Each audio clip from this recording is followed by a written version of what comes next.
Next on Unsolved Mysteries, a 24-year-old Beverly Hills tennis pro befriends a homeless man and invites him to move in.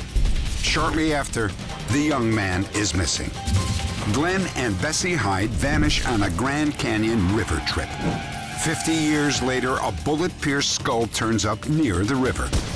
Is it a clue to the couple's disappearance? A young girl vividly recalls a car crash that happened 17 years before she was born. Could she be the reincarnation of her own great-grandmother? And Sally Garrity thought she had met Mr. Right. Now Sally's been murdered and Mr. Right is nowhere to be found. 5 stories of crime, deceit, and intrigue. I'm Dennis Farina, and this is Unsolved Mysteries.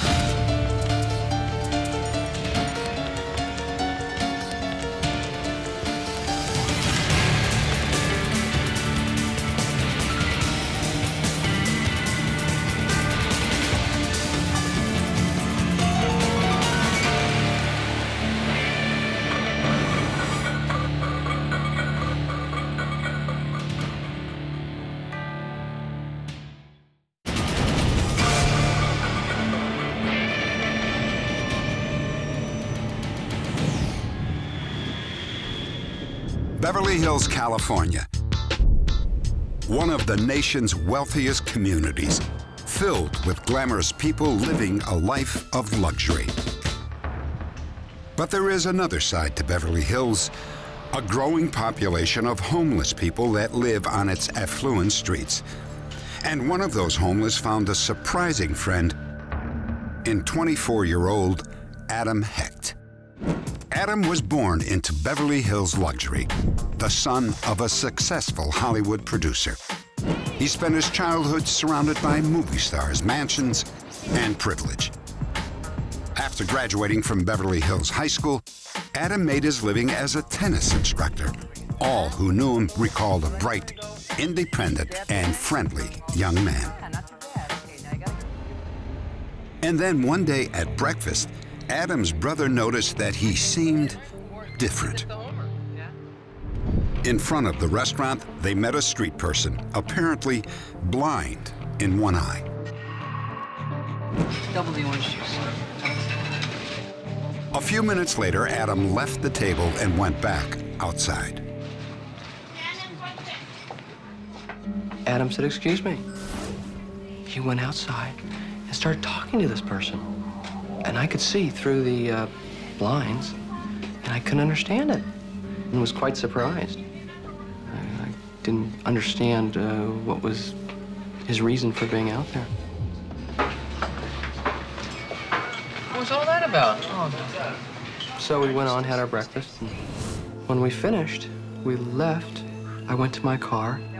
Listen, I've got a 10 o'clock at Mulholland, but I'll catch up with you later. I'm gonna make a quick call, all right? All right. All right. Bye. And just before I got in my car, I looked back, and he was talking to this person. I was very surprised. The young man said that his name was Tony. Within a few weeks, Adam had invited Tony to move into his apartment. Why? Well, his brother says that Adam was disillusioned with his pampered life. It started out as a gesture of kindness, but today, Adam Hecht is missing. Tony, this is where my mom lives. Soon after Tony moved in, Adam brought his new roommate to his mother's house for dinner. She was surprised that her son would give shelter to a street person. I thought, my goodness, that's strange, you know, but knowing Adam the way he is, I could understand it until I met Tony, you know. I really understood it. I thought, oh, my goodness, it's so nice that he wants to help him, you know. Oh, what a surprise. Who's this? Mom, this is Tony. Tony, this is my mother. Okay, pleased to meet you. Well, why'd you come in? When I saw Tony and how he talked, and my God, the smell, it was unbelievable. Wow, it was scary. It was really scary.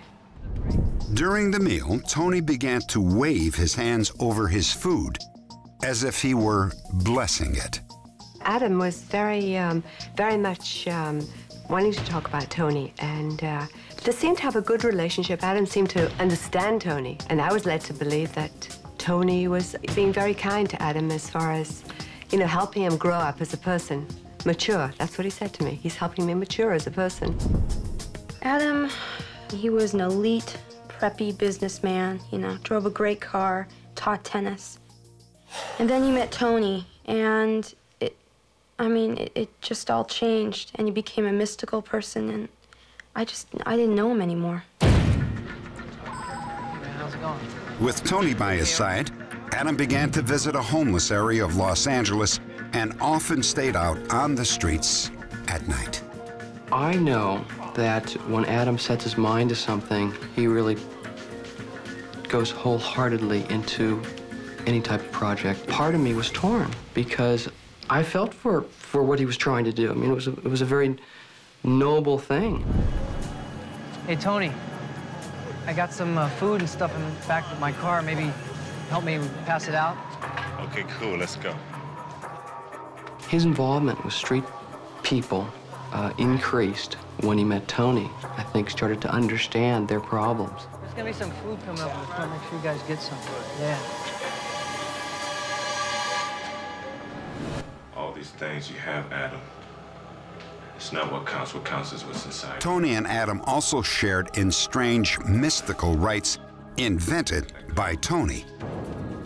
In one of these rituals, Adam burned his hand severely. All I know is when I saw it, I said, "My God, Adam, what happened to you?" He said, "Oh," he said, "you know," he said, "I was testing a test of endurance." He said, "Tony told me we were experimenting that see how would make me stronger." And then came the day when Harold Hecht realized that he hadn't heard from his brother Adam for several days. Concerned, he went to Adam's apartment. Adam? Oh, gosh, Tony, is Adam here? My brother was not there, his car was not there, and I tried to get in. I said, "Where's Adam?" I said, "Where has he gone?"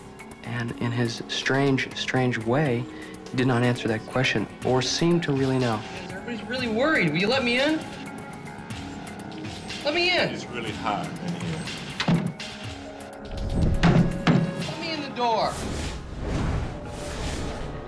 Adam's mother also went to his apartment. Adam? As I'm walking back down the corridor, he's following me, and he says, "Give us a kiss." Starts to put his arms around me, and it was the most scary thing. What's wrong? Are you afraid of me? I just want to know where my son is. Where my son is. Where is he? I'm your son. The family contacted the Beverly Hills Police to file a missing persons report and arranged to have Tony evicted. All right, the manager? Right up the stairs. Come on out here. Come on out here. Put your hands up behind your head. Man, this is my friend's Come house. on, you know the routine. Come on. Tony made no effort to avoid police. Local detectives interviewed him and came to the conclusion that he had nothing to do with Adam's disappearance. 1 month later, Adam's car was found abandoned on a Beverly Hills side street. There were several parking tickets on the windshield. Inside, the keys were still in the ignition. Police also found Adam's wallet, credit cards, and hundreds of dollars in cash and checks. There were no other clues. We wish we knew specifically what happened to Adam Hecht. Apparently he, in the past, occasionally had gone away for a few days at a time, but always had returned. And whether he did this time and just decided not to return, we don't know. He had a very solid business, very active with people on a number of different levels. For him just to disappear does not fit his character. We have no real evidence of any foul play or any criminal involvement, so we're not handling it as a crime, strictly as a missing person case. Does Tony know more about Adam's disappearance than he's telling? Or did Adam reject his former life of luxury and choose to lose himself among the homeless? What can I say? I just love him, and I just want him to come home. I miss him with all my heart. It's not a complete family without him. Adam Arthur Hecht is 5'11" and weighs 160 pounds. His eyes are hazel and his hair is black. Today, Adam would be in his 50s. If you have any information about Adam Hecht, please log on to our website at unsolved.com. Next, Glenn and Bessie Hyde disappear while rafting down the Colorado River. 4 decades later, a woman claiming to be Bessie says that she murdered her husband.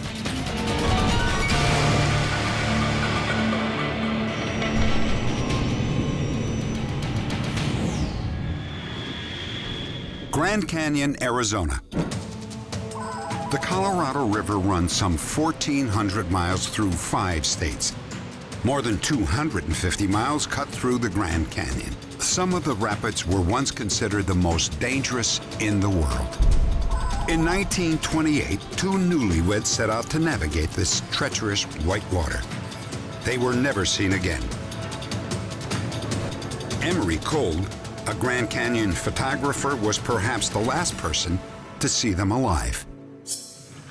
50 years later, when Kolb died, authorities were surprised by what was discovered in Kolb's boathouse on the rim of the canyon.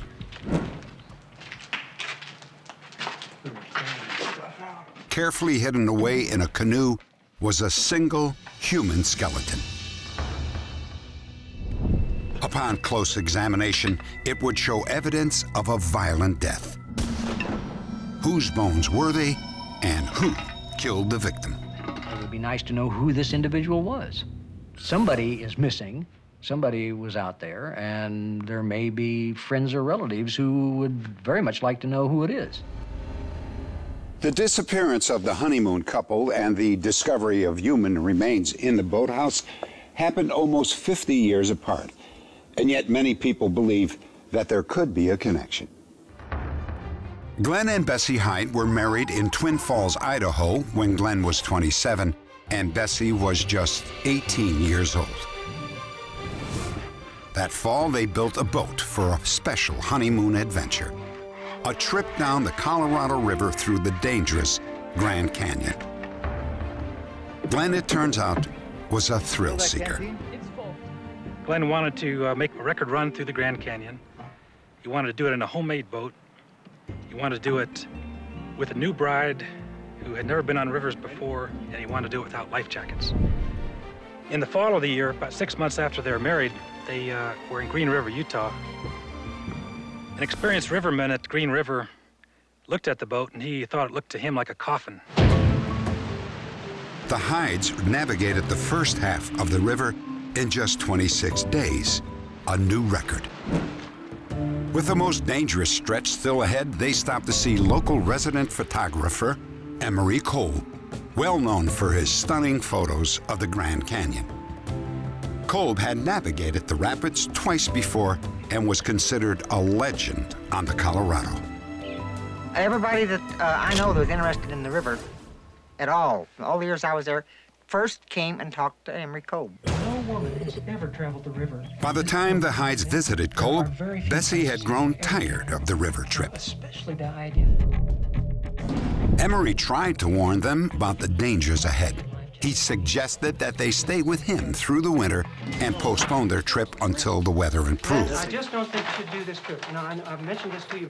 He even offered the couple his own life jackets, but Glenn refused all Emery's offers. Come on, Bessie, the light will be fading. Mr. Kolb told me that he tried his best everywhere in the world to talk him out of going. He said, you have no idea what you're getting into. He said, I've been there and I know what it's like. Glenn and Bessie ignored all of Kolb's warnings and headed back down the river. 2 days later, they disappeared.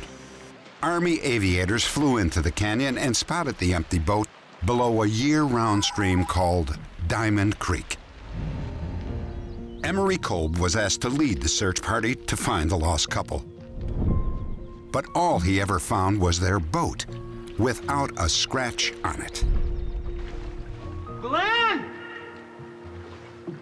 Bessie! The boat seemed to be intact. The clothes, food, Glenn's rifle was on board, a camera with exposed film. There's a very sketchy diary, but a diary that Bessie Hyde had been keeping was on board. They found everything there except for the people. There's no sign of them. 50 years later, the discovery of the bones in Kolb's boathouse got people wondering. Could these be the remains of Glenn or Bessie Hyde? And if so, how were they connected to Emery Kolb? The authorities turned the skeleton over to Dr. Walter Birkby, a specialist in the science of identifying human remains. He determined that the bones belonged to a Caucasian male, 20 to 23 years of age. He was 6 feet tall with light brown hair. Dr. Birkby also discovered a bullet embedded in the skull. What we found out from the bullet that was removed from the skull was that not only was this a .32 caliber projectile, it came from a revolver that began manufacturing about 1902. 2.1 centimeters. The production date of the gun and the clothing fragments found with the skeleton suggest that death occurred in the 1920s. During that time, only Glenn and Bessie Hyde are known to have disappeared in the area. So we can get the stature estimate. I heard a rumor to the effect that Emery Kolb could have murdered Glenn Hyde in order that he could have, I guess, beautiful Bessie. It's so preposterous that I just can't believe it, that he would off somebody and then keep the damn body around. You got verticality on these mirrors? Yes. We're gonna have to rotate that more to the left. To test the rumors, Dr. Birkby superimposed a photograph of Glenn over the skull to precisely compare the bone structure. Even more, the skull is of a different shape than the face of Glenn Hyde. The eye orbits themselves are angled in a different direction than Glenn Hyde's. The cheeks are wider. Even the shape of the chin is wrong. Those features alone do not match. These remains, these bones that were submitted for analyses, are not the remains of Glenn Hyde, period. But the story doesn't end there. Over 4 decades after the Hydes disappeared, a woman was seen on a Grand Canyon rafting trip who may have been retracing Bessie's steps. Geologist George Billingsley was also in the rafting party. She was a very serious person. She was always just watching the canyon and helping out a little bit around camp, all the time wanting to do something, and fairly happy, but quiet. Towards the end of the trip, they made camp at Diamond Creek. Right around the corner there, where Emery Kolb. It was the same spot where Glenn and Bessie's boat had been found decades before. That evening, a river guide told the legend of the missing couple. And the woman, matter-of-factly, revealed her true identity. I'm Bessie Hyde. She told us seriously enough to where we wasn't sure what else to say, Killed him. but we all figured she was just making up her own story. How? But later on, you know, we got to thinking, now maybe she really was Bessie because the age was I right. got a knife and I And she never stabbed him. smiled when she said what she said, as if she really knew. Well, it was right along here we had a bad fight. According to the woman, Glenn was obsessed with completing the trip, no matter how dangerous. When she tried to leave, a fight erupted. I got the full name of the woman and eventually contacted her back in Ohio. But when I asked her about the Hydes and their disappearance, she denied everything. She said she hadn't told the story. She said she didn't know anybody named Hyde, and she said she wasn't Bessie Hyde. My gut feeling, though, is that she was. Update. Detectives have moved a small step closer to identifying the young man whose remains were found in Emery Kolb's boathouse. This photo is one of several recently donated to the National Park Service. It shows a skeleton found in the Grand Canyon during June of 1933. A skull and a .32 caliber revolver were discovered nearby. Authorities are confident that this skeleton is the one found decades later in the boathouse. In addition to forensic similarities, this shoe is identical to one found with the Kolb skeleton. Detectives believe the unidentified young man committed suicide sometime before 1933. The case of Glenn and Bessie Hyde remains a total mystery. We know little more about their fate than the day they disappeared more than 80 years ago. Next, a young girl recalls things only her great-grandmother would know. Are they reincarnation memories?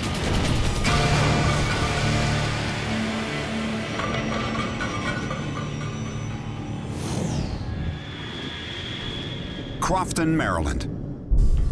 When C.C. Klepper was a young mother of 26, she experienced an amazing event that completely changed her view of the world. Mommy, stop, what's wrong? While driving to a friend's home, her daughter Dee suddenly became very upset. Dee started crying uncontrollably. I went through the intersection, I pulled over to see what was wrong, and I said, what is it? And she goes, oh, Mommy, you have to be so careful here. This is such a dangerous place. People get really hurt here. And I was just flabbergasted. I don't know why she could be so upset. Later that day, Cece told a relative what happened. She was shocked to learn that her grandmother, Osilia, was nearly killed at that exact same intersection 17 years earlier. Dee seemed to be remembering that accident, but how was that possible? Osilia had died 7 years before Dee was born. C.C. Klepper is convinced that her daughter is the reincarnation of her grandmother, Osilia. Is this wishful thinking, or could it be possible for the living to have access to the memories of the dead? Osilia Davidson died at the age of 73.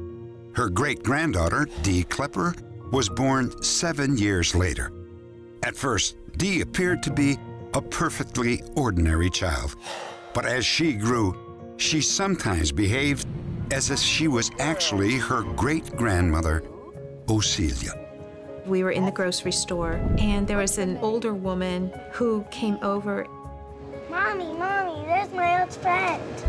And Dee said, Mommy, this is my friend. Thank you, hello. In fact, the woman was a friend, but not of Dee's. Cece learned that the woman had been a neighbor of Osilia's for 30 years. Before that day, Dee had never met her and had no way of knowing who she was. 2 months later, Dee made a second mysterious comment. We walk into the restaurant, and she goes, Mommy, there's Helen. And this older waitress comes over. How did you know my name? And before I could say anything, my daughter piped up and said, because I used to come here when I was big. Dee had never been to the restaurant before, but her great-grandmother had been a regular. I asked this waitress how long she had worked there, and she said she had been a waitress there for about 20 years. So she definitely would have been there at a time when my grandmother came. And since my grandmother went on a weekly basis, it's quite likely my grandmother did know her pretty well. This seemed pretty strange that my daughter seemed to have memories from my grandmother's life. And to me, reincarnation was really the only thing that could explain that. In the typical case, a child at a young age, 2 or 3, describes having lived before, and will continue to talk about this until he or she gets to be 7 or 8. In San Rafael, California, a similar case. Ron Ortega and his wife had a baby they named Gus. The family had no prior belief in reincarnation until Gus began to speak. I was changing his diaper when he was about 1.5, and he abruptly just said, you know, when I was your age, I used to change your diapers. And that kind of threw me for a loop. I kind of stopped to look back, and I said, well, what a weird thing to say.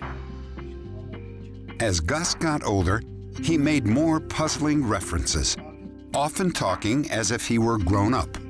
One day, Ron showed Gus some old family photos. That's so hard.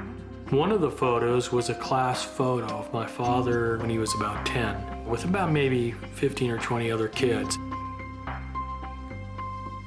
That's me. Gus was pointing to his grandfather, August Ortega, a man that he had never met.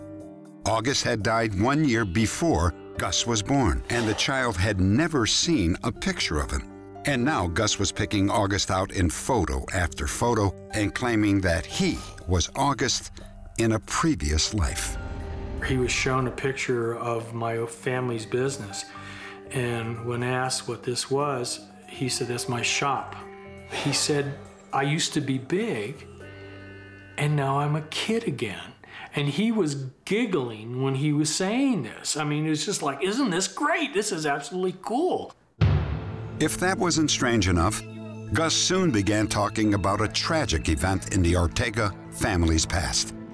The incident had occurred more than a half a century before Gus was born, and Ron claims that his son knew nothing about it.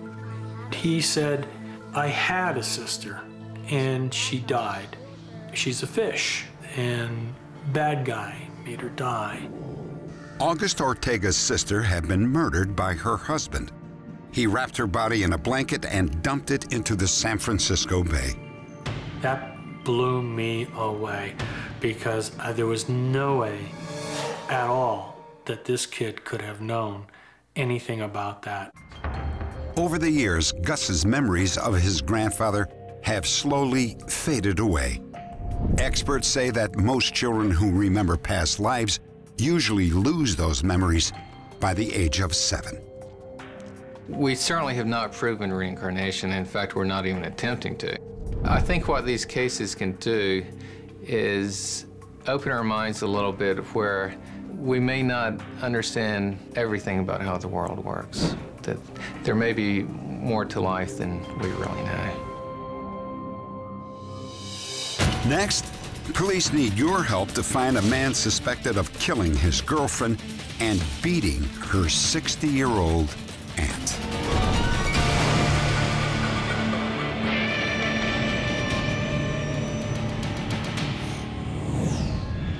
San Francisco, California. Sally Garrity was looking to settle down but had not yet found the man of her dreams. Oh, excuse me. And then, at a neighborhood tavern, Sally thought that she had met the perfect mate, a young man named Sal Guardado. What's your name, anyway? Sally, what's yours? Sal Guardado. Sally? That's neat. She said, "I think I met Mr. Right, Sherry." So I was very happy for her to have meet someone that would make her happy. And I seen that in her face, that Sal had made her happy by just the short time that she had met him and known him. Sally was half Irish, half Shoshone Paiute Indian. She was making and selling Native American handicrafts when she met Sal. Sal worked part-time in a local pizza parlor. Sally brought her family there to meet him, her sister Sherry and her Aunt Lydia, who raised the two girls. My sister Sherry. Hi, nice Sherry. to meet you. And this is my Auntie Lydia. Hi, Lydia. How are you doing? Sally was really glowing, and she said, "Did you see his car? Do you see him? He has a job." And her expression and her glowing was so just overpowering that she was so happy. Within a week of meeting, Sal proposed to Sally and took out a loan for a diamond ring. But things didn't stay romantic for very long. Sal lost his job and his car, and the couple was forced to move in with Sally's Aunt Lydia. It seemed that Sal was always in a foul mood. This place is a dump. So get a job. Shut up. I'm working. He did nothing but watch TV and go bowling with his friends. Big words from a big man. When they visited a Native American festival, Sherry got a first-hand look at Sal's dark side. God, I can't take my him.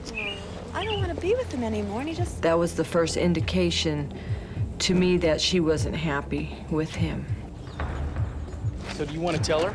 Just forget about it, Sal. It's not going to work out. What's the matter? What are you talking about? Sal doesn't want to take the train back to San Francisco. He wants to borrow your van instead. Oh, I'm sorry, Sal. You can't take it. What is the problem? We need the van, so we'll just take it. Sal, it's not mine. I just borrowed it for the day. I have to get it back. Don't give me that lie. Where are the keys? It's not a lie. That was a big change from the pizza parlor. She indicated to me that she wished he would leave. 3 months into the relationship, Sal was at home when Sally was dropped off by a friend. When he noticed that the friend was a man, he flew into a rage. Will you, Sal? I already told you I didn't do anything. I know what you were doing. I could see you in the car. He's a friend. He gave me a Sally's Aunt Lydia returned home in the middle of the argument. Hello, I'm home. Oh, I just hated him. He was very aggressive. He might have got jealous, yes, but there's nothing between the man and Sally. She just rode home with him. Lydia, I need you to go to the store for me. I need some smokes. Okay, Sal. Here's some money. I need them right away. Okay.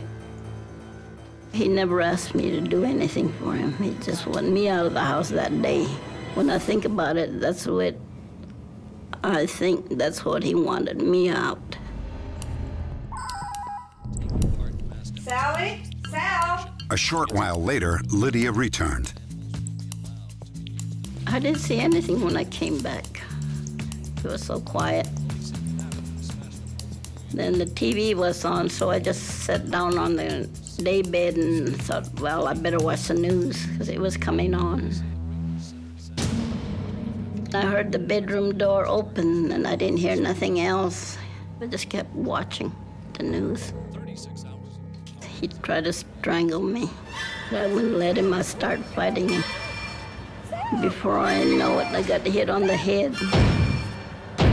I heard the bones crushing and the ball roll over or something. That's what I heard. But I was out. Lydia eventually regained consciousness. When I came to, I got up and I was so weak, I was just staggering around.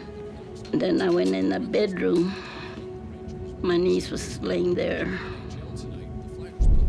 I knew right away she was dead. Oh, no. No. And after that, I just went to my neighbor and knocked on the window and told her to call the police. I was hurt. Okay, take it away. Sally had been strangled to death. During the murder investigation that followed, Sally's family learned the disturbing truth about Sal Guardado. Authorities discovered that Guardado was a convicted felon with a long criminal history. He spent 5 years in prison for arson and for the attempted murder of a former girlfriend. Investigators searched the San Francisco area, but Sal Guardado had already fled. We thought we'd solve this case right away.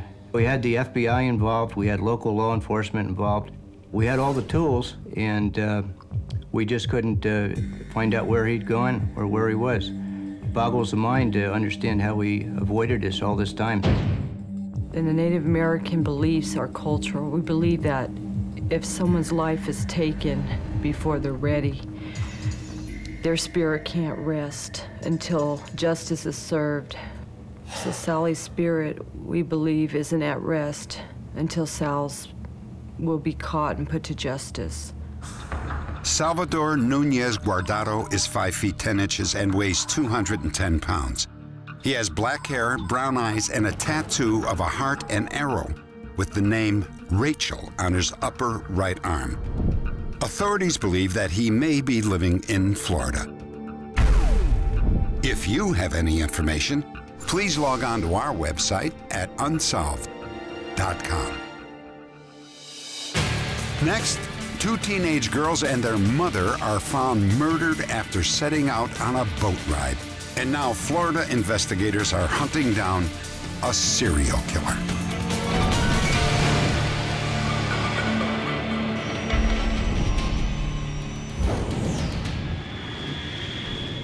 Tampa, Florida. Joanne Rogers and her daughters Michelle and Christy checked into a motel for their long-awaited Florida vacation after a cold Ohio winter. Boy, long trip. But the Rogers' carefree vacation was about to come to a sudden and horrifying end. I knew they were supposed to be back maybe on Saturday, Sunday, maybe a Monday. But Tuesday morning, I got a little concerned about it. And I called her mom, and she hadn't even called her. And I knew something had happened then, because she's not the type that don't call. I just figured she couldn't get a hold of me. And that's when I think I reported them missing. Within days, their bodies floated to the surface of Tampa Bay. Each had been bound with tape, weighed down with a cinder block, and dumped into the bay while still alive. All three had been sexually assaulted. 2, 3, go. Authorities were confronted with the grim knowledge that a psychopathic killer was on the loose. We believe that they were victims of opportunity. What that means basically is he surveilled them. He knew that they were the ones that he wanted to approach, and he had planned this, but it wasn't that much in advance because the circumstances of their travels wouldn't lend to that. Authorities believe that in order to bring Joanne and her daughters under his control, the killer first had to overcome their natural suspicions. We feel that the offender presented himself in a very non-threatening manner. Something where he made it enticing or inviting to them, struck up a conversation, and that in his physical appearance, he was probably pleasing to look at, someone that they felt comfortable with. That appears to be the car. It's a two-door, old, blue in color. Several days after the bodies were discovered, police found the Rogers car at a boat ramp near their motel. We found a note in that vehicle that indicated directions for the victims to go to the boat ramp and to meet someone there with something that's blue/white. That would lead us to believe that they went there to meet a blue and white boat. Police believe that Joanne and the girls were lured to their deaths, probably by the promise of a boat ride. Hi, how you doing today? Let me give you a hand. They got on the boat with this person or these people, and at that time I'm sure they felt very safe with them, and that was the killer's plan. Great. He knew what he was going to do to those victims before they ever got on his boat. We think a person like this will kill again, in all probability has killed again. We think that he was surprised that the bodies surfaced as quickly as they did, and in his killing subsequent to this, he will change his manner and his method of disposal of any bodies. A guest at the motel on the day of the Rogers deaths reported seeing a young, well-groomed white male loading a cooler into a white boat with dark blue racing stripes. The boat was towed by a dark-colored Chevy Blazer or Ford Bronco. Update. Acting on a tip from one of our viewers, authorities tracked down and arrested Oba Chandler in Pinellas County, Florida. Police say a palm print on the brochure found in the Rogers car focused the investigation on Chandler. He was convicted on 3 counts of first-degree murder and was sentenced to death. Artists hope to live forever through their work, but one painter's chance at immortality has literally been stolen. 14 of his large-scale paintings were spirited away in a single night. The artist was Ben Stahl, born in Chicago in 1910. As a young man, he honed his skills on beautiful illustrations for books and magazines. Norman Rockwell once wrote in a letter to Ben, "The rest of us are just illustrators, but you are among the masters." At the height of Ben's career, the Catholic press commissioned him to paint the Stations of the Cross for a special edition of the Bible. The 14 small paintings were so popular that Ben decided to paint them again on a much larger scale. Well, he spent 2 years painting these paintings. There was something very special going on while he was painting these paintings, because when he did the face of Christ, or the head of Christ, he pulled it off in 30, 40 brush strokes without ever having to do it over again. And he was really amazed at that.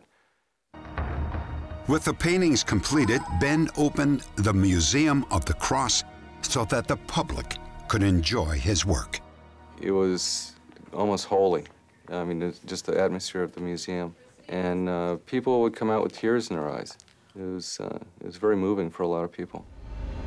But 3 years after the museum opened, thieves broke in. Yes. Somehow, they knew that there were no security guards on duty and no alarm system in place. Instead of cutting the canvas out, the thieves painstakingly removed each staple and then rolled the paintings up and made a clean getaway. That there had to be at least 3 to 4 people to do this. And we felt that they were probably in there in a minimum of 4 hours. The next day, Ben responded to a frantic call from the museum's director. All 14 paintings had been stolen. Oh, no. Ben was crushed. He had a lot of trust in people. Insurance was very expensive. He didn't have any, there were no burglar alarms or anything like that because of this trust. So when the place was robbed, he was in total shock. What happened to Ben Stahl's paintings? Ben died without ever finding out, and now his children are offering a reward for their safe return. The statute of limitations has run out on this theft, so anyone who might have unknowingly bought the stolen paintings is in no danger of prosecution. If you have any information about the paintings or any of the other cases that we profiled in this program, please log on to our website at unsolved.com.